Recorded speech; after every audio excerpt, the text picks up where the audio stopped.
আজকে অফিসে যাওয়ার সময় একটা আজব জিনিস লক্ষ্য করছি। কি জানেন? এলিভেটেড দিয়ে তো আমার অফিস যেতে হয়, আনফরচুনেটলি। তো এক যাত্রীর কাছে যখন হেল্পার ভাড়া চাইতে আসছে, এলিভেটেডে যাওয়ার কারণে 5 টাকা বা 10 টাকা ওরা ভাড়া বেশি নেয়। 5 টাকা বেসিক্যালি বেশি নেয়।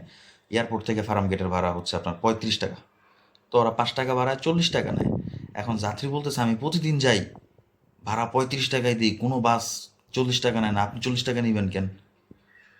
তো ওই হেল্পার বলতেছে, ভাই ভাড়া 40 টাকা, এলিভেটেড দিয়ে গেলে ভাড়া 40 টাকায় দিতে হয়, আর আপনি যদি স্টুডেন্ট হন তাহলে হাফ ভাড়া। তো ওই লোক তো স্টুডেন্ট না, বুইরা দামরা বেটা।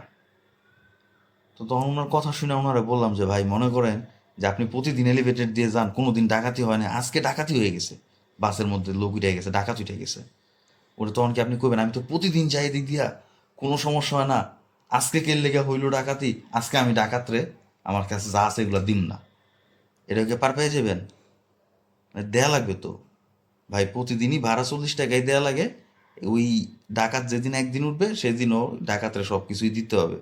এসব জটগিরি বাদ দিয়া, হেল্পারগুলোকে ঝগড়াঝাটি বাদ দিয়া সুস্থ মস্তিষ্কে ঠান্ডা মাথায় সকালবেলা অফিসে যাবেন।